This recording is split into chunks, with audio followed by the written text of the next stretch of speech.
मेरे प्रिय दर्शकों नमस्कार। प्रिय दर्शकों, ऋषि ज्योतिष में मैं आपका दिल से स्वागत करता हूं और आपका बहुत धन्यवाद देना चाहता हूं कि आप मेरे वीडियो बड़ी उत्सुकता से देख रहे हैं। आशा करता हूं आप आगे भी देखते रहेंगे। जैसा कि आपको मालूम है, मैं वास्तविक कुंडली में जो परेशानी आ रही है या शुभ योग हो अशुभ योग हो, तो वास्तविक कुंडली में जो परेशानी है उनके ऊपर वीडियो बना करके आपका मार्गदर्शन करता हूं ताकि आपका जीवन कुछ आसान हो सके। दर्शकों, इसी के विषय में एक प्रश्न आया है एक जातक का जिसकी आयु लगभग 47 साल हो गई कि मुझे अपनी उन्नति के लिए क्या करना चाहिए। बेचारा परेशान है। आज आर्थिक युग है। आर्थिक युग में दो चीजें अगर मिल जाए तो काफी कुछ सहूलियत हो जाती है और कोई भी जातक अपना वो मैनेज कर सकता है।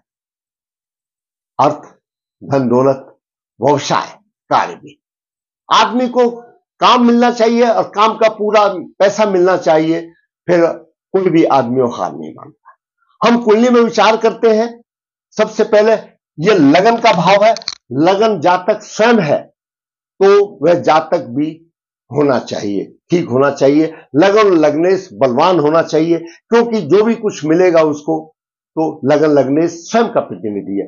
दूसरी तरफ दसम भाव, दसम भाव उन्नति का, प्रतिष्ठा का भाव है, सम्मान का भाव है, कर्म भाव भी इसको कहा जा सकता है। तो दसम भाव भी बलवान होना चाहिए। द्वादश भाव खर्चे का भाव है, सेवा सुख का भाव है, तो द्वितीय भाव धन का भाव है। इन सब की स्थिति अच्छी होती है तो बाकी भी स्थिति सुधर जाती है। दर्शकों, कोई भी जातक हो, प्रारब्ध तो भोगना पड़ेगा। सबसे पहली बात यह है कि अशुभ योग आए तो आए क्यों? आपके पूर्व जन्म के कर्मों के आधार पर। मैं हमेशा कहता हूं, किसी पंडित जी या आचार्य के पास कोई जादू की छड़ी नहीं है जो आपके प्रारब्ध को बदल सके। वो सिर्फ आप ही एक स्वयं हो जो उससे संबंधित उपाय करके आप कुछ राहत पा सकती है। भोगना तो पड़ेगा।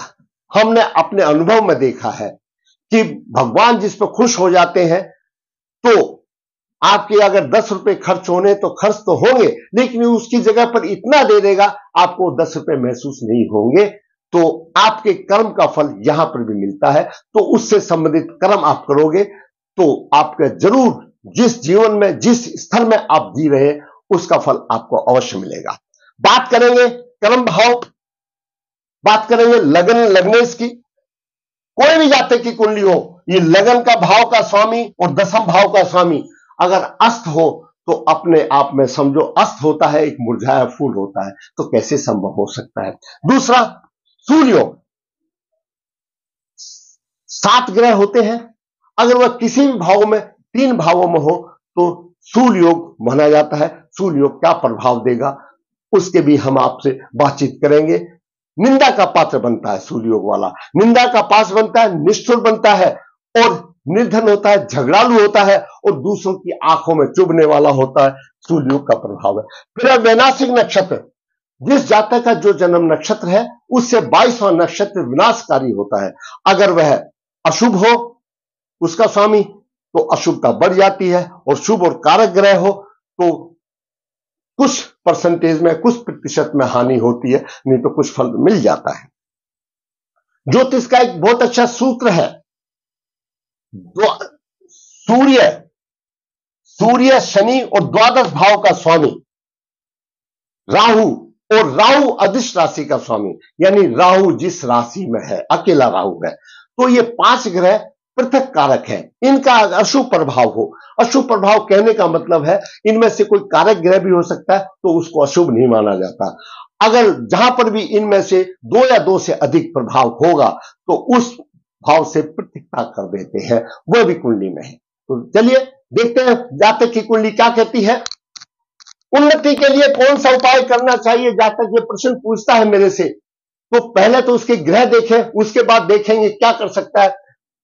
10 अक्टूबर 1977 कृष्ण पक्ष द्वादशी पूर्व फाल्गुन नक्षत्र सन 2 सोमवार को जन्म हुआ। जन्म के समय पर कन्या लगन हुआ। कन्या लगन के 25 डिग्री, सूर्य 23 डिग्री, राहु 21 डिग्री और बुध 16 डिग्री लेकर के अस्त है। बुध पर सूर्य का भी प्रभाव है, अस्त है, और राहु का भी प्रभाव है, और सूर्य द्वादश भाव का स्वामी है। कन्या लगन के लिए सूर्य द्वादश भाव का स्वामी है। सूर्य पहले से ही प्रथाजनक हो गया और द्वादश भाव का स्वामी हो गया। एक तो करेला, दूसरा नीम पर चढ़ा हुआ, और बुध अस्त हो गया। और बुध लग्नेश है, लग्नेश स्वयं का प्रतिनिधि है, और दसम भाव में मिथुन राशि है। दर्शकों, तो मिथुन राशि का स्वामी बुध हो गया, अस्त हो गया, यानी लग्नेश भी अस्त हो गया और कर्म भाव का स्वामी भी अस्त हो गया। तो प्रतिष्ठा और उन्नति कहां से मिलेगी? आगे चलते हैं, आगे क्या बात करते हैं। सप्तम भाव में केतु 21 डिग्री लेकर विराजमान है। दसम भाव में गुरु 12 डिग्री और मंगल 28 डिग्री 36 मिनट लेकर विराजमान। द्वादश भाव में शुक्र 27 डिग्री और चंद्रमा 16 डिग्री, शनि 3 डिग्री 40 मिनट लेकर विराजमान। दर्शकों, बात आई थी आर्थिक की। शुक्र द्वितीय भाव का स्वामी, भाग्य भाव का स्वामी है और द्वादश भाव में है। शुक्र द्वादश भाव में खर्चीला होता है, धन देता है, धनी माना जाता है, अच्छा माना जाता है। लेकिन यहां पर द्वादश भाव में है, कोष अध्यक्ष का स्वामी शुक्र हो गया, खर्च अनाप शनाप हो जाएगा, खर्च ज्यादा करेगा। चंद्रमा एकादश भाव का स्वामी, एकादश आमदनी का भाव का है और द्वादश भाव में है। जितना कमा उतना सारा खर्च हो जाए, खर्चे ऐसे निकल के आ जाते हैं और कुछ पता ही नहीं चलता अब भाई कहां से खर्च होगा। और जीवन यापन के लिए ऐसे आदमी को कर्ज लेना पड़ता है, हमेशा कर्ज रहता है, और मित्र भी धोखा देते हैं। तो एकादश भाव मित्र का भी भाव है। सूर्य द्वादश भाव का स्वामी जब लगन में हो जाता है, कन्या लगन में, तो किसी ना किसी में हमेशा वो संकट में घिरा रहता है। शरीर संबंधित परेशानी होती है और श्रम का उचित मूल्य उसको नहीं मिलता। आर्थिक दशा दर्शकों खराब हो जाती है, कठिन संघर्ष करना पड़ता है, और दाम्पत्य जीवन को देख रहा है, अपने हाथों से, अपने कर्मों से, अपने करतूतों से वह अपने जीवन को बिगाड़ लेता है। मंगल दिग्बली है दसम भाव में, लेकिन मंगल विनाशिक नक्षत्र का स्वामी है। जन्म नक्षत्र पूर्व फाल्गुनी है और 22वां नक्षत्र मृगशिरा पड़ता है। मृगशिरा का स्वामी मंगल है, यह भी विनाशकारी बन गया। मंगल दसम भाव में दिग्बली माना जाता है, लेकिन वह भी विनाशकारी बन गया। शुक्र खर्चीला बना दिया, परेशानी बात आ गई। गुरु 2 केंद्र का स्वामी है, केंद्राधिपति दोषी हो गया। कहां से होगा? समस्त ग्रह 1, 2, 3 भावों में है, सूर्य योग हो गया, जैसे मैंने आपको बताया। तो जातक का लगन और कर्मेश दोनों अस्त हो गए। कोई भी कुंडली हो आपकी, लगन का स्वामी और दसम भाव का स्वामी ये अस्त हो गया, कोई भी एक अस्त भी हो गया, तो उन्नति में परेशानी आएगी। और दसम भाव में 3 ग्रह है, खर्चा अधिक हो रहा है द्वितीय भाव का, तो खर्च की समस्या आएगी। और आज सबसे ज्यादा धन की कीमत है, आर्थिक युग है, यहां पर यह परेशानी आएगी। सूर्य योग आ गया। क्यों आए ये सब? विनाशिक नक्षत्र ये सब क्यों आए? और 10 को राहु की दशा चल रही है 4 से 2015 से 33 तक, हस्त नक्षत्र में क्यों आए? प्रारब्ध से, पूर्व जन्म के कर्मों से। दर्शकों, आप कुछ भी कर लीजिए, जब तक उन कर्मों का आप प्रायश्चित नहीं करोगे, आगे नहीं बढ़ सकते।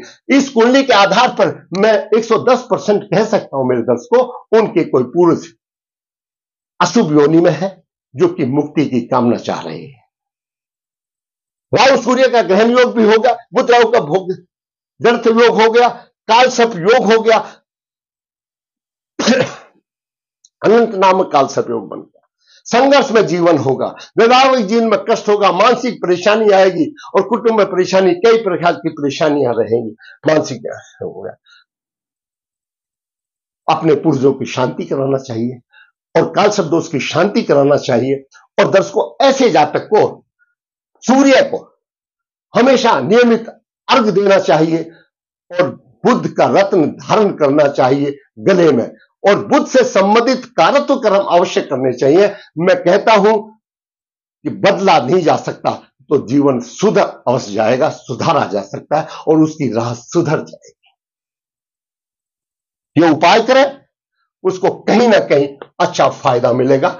अगर ये उपाय नहीं किया, आप कितना भी बाकी काम कर लो, जब तक उसका प्रायश्चित नहीं होगा, उनके पूर्वजों की मुक्ति नहीं होगी, राहत आसान नहीं होगी।